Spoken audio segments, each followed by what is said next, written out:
नमस्कार दोस्तों, मेरा नाम है विमल सिंह। बालाजी स्टडी अड्डा में आपका स्वागत है। डेली सुबह 6 बजे हम आपको करंट अफेयर प्रोवाइड कर रहे हैं। तो आज हम देखेंगे आज की यानी कि 6 सितंबर 2020 की करंट अफेयर पर आधारित कुल 10 प्रश्न और एक प्रश्न पिछली करंट अफेयर से हम आपसे भी पूछेंगे। तो चलिए शुरू करते हैं। पहला प्रश्न कह रहा है कि ब्रिटिश पत्रिका प्रोस्पेक्ट ने विश्व में से भारत के किस राज्य की स्वास्थ्य मंत्री के शैलजा को टॉप थिंकर 2020 के रूप में नामित किया है। 4 ऑप्शन है, बताना है आपको इन चारों में से कौन सा सही होगा। तो आपका केरल ऑप्शन 1 बिल्कुल सही हो जाएगा।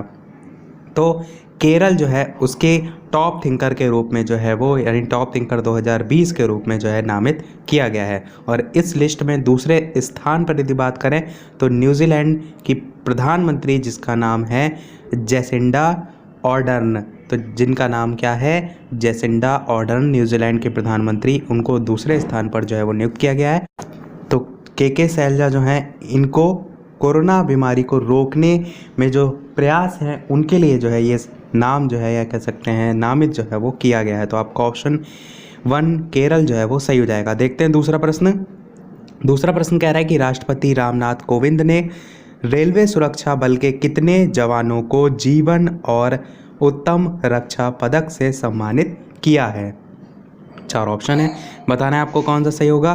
तो आपका 3 जवानों को बिल्कुल सही हो जाएगा। राष्ट्रपति रामनाथ कोविंद ने रेलवे सुरक्षा बल के 3 जवानों को जीवन और उत्तम रक्षा पदक से सम्मानित किया, जिसमें स्वर्गीय श्री जगबीर सिंह हैं कांस्टेबल जो है, इनको सर्वोत्तम जीवन रक्षा पदक मरणोपरांत दिया गया है। दूसरा नाम है श्री शिवचरण सिंह जो कि कांस्टेबल हैं, और श्री मुकेश कुमार मीणा जो हैं इनको हेड कांस्टेबल हैं, जो इनको उत्तम जीवन रक्षा पदक से सम्मानित किया गया है। तो ये 3 जो है आपके नाम हैं। अगला प्रश्न देखते हैं तीसरा। केंद्रीय जनजातीय कार्य मंत्री श्री अर्जुन मुंडा ने हाल ही में कितने दिवसीय राष्ट्रीय जनजातीय अनुसंधान सम्मेलन का उद्घाटन जो है वो किया है। 4 ऑप्शन है, बताना है कौन सा सही होगा।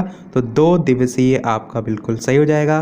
केंद्रीय जनजातीय कार्य मंत्री श्री अर्जुन मुंडा जो हैं उन्होंने हाल ही में 2 दिवसीय राष्ट्रीय जनजातीय अनुसंधान सम्मेलन का उद्घाटन जो है वो किया है। तो 2 दिवसीय आपका ऑप्शन बिल्कुल सही हो जाएगा। देखते हैं अपना अगला प्रश्न।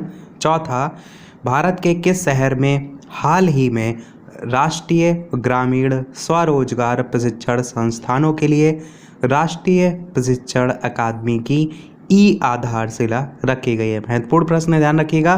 तो बेंगलुरु आपका बिल्कुल सही हो जाएगा।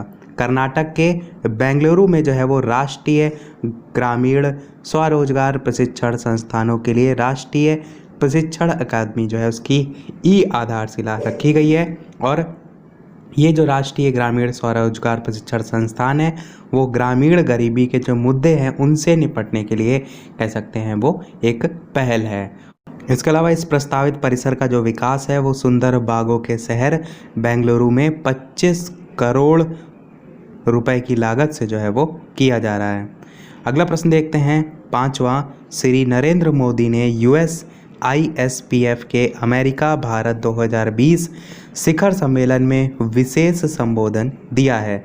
बताइए USISPF क्या है। तो 4 ऑप्शन दे रखे हैं, बताना है आपको कौन सा सही होगा। तो आपका ऑप्शन 2 गैर लाभकारी संगठन सही हो जाएगा।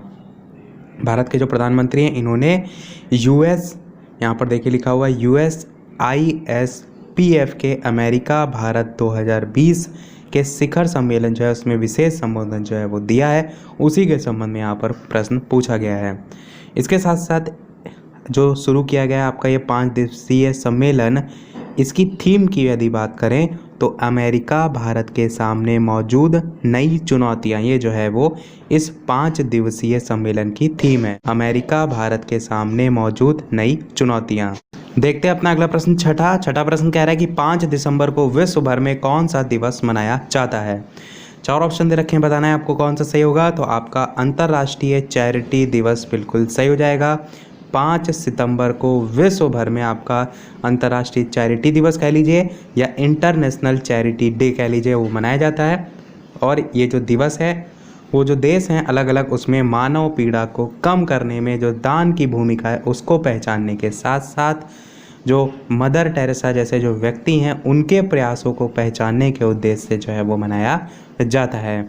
उसी के साथ साथ इसी 5 दिसंबर को शिक्षक दिवस मनाया जाता है भारत में, ये भी ध्यान रखिएगा।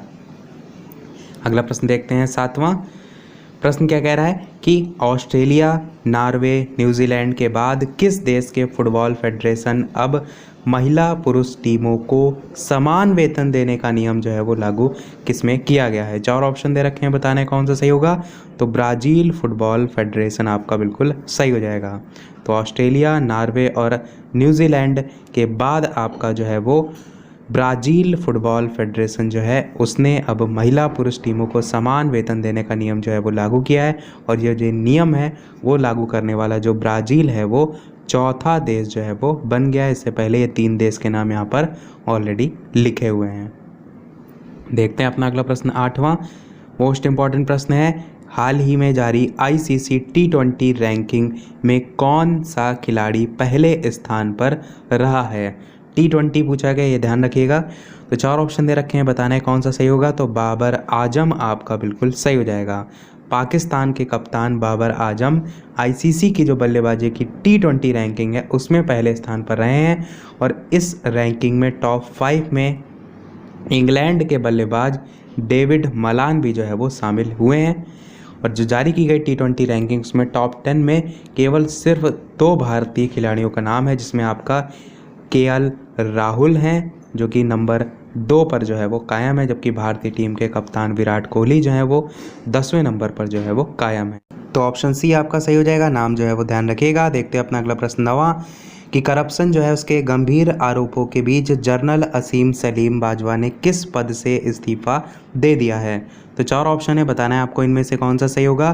तो आपका ऑप्शन PM के सलाहकार पद बिल्कुल सही हो जाएगा। करप्शन के गंभीर आरोपों के बीच जो जनरल असीम सलीम बाजवा हैं, इन्होंने हाल ही में पाकिस्तान के प्रधानमंत्री इमरान खान के सलाहकार पद से इस्तीफा जो है वो दे दिया है। लेकिन अभी करीब $60 अरब के CPEC जो परियोजना है उसके चेयरमैन पद से इन्होंने इस्तीफा नहीं दिया है। देखते हैं अपना अगला और इस वीडियो का लास्ट प्रश्न। इसके अलावा वीडियो पसंद आए तो वीडियो को लाइक भी अवश्य कर दीजिएगा। प्रश्न आपका क्या है, हाल ही में किसने नया पासपोर्ट जारी करते हुए पासपोर्ट से रिपब्लिक ऑफ चाइना शब्दों को हटा दिया है? 4 ऑप्शन है, बताना है कौन सा सही होगा। तो आपका ताइवान बिल्कुल सही हो जाएगा। तो हाल ही में ताइवान ने नया पासपोर्ट जारी करते हुए पासपोर्ट से जो रिपब्लिक ऑफ चाइना शब्द हैं उनको हटा दिया है।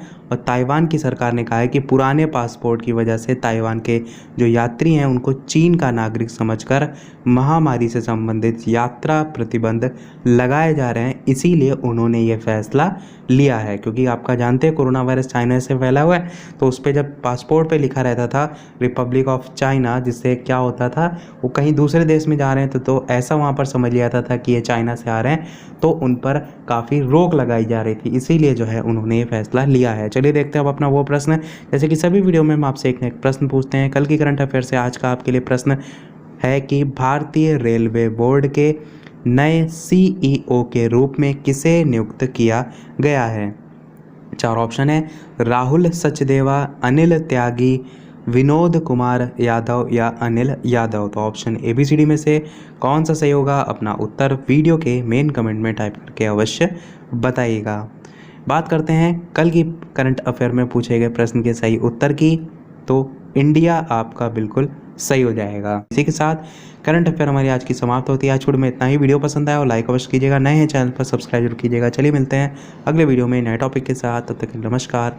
Thank you for watching.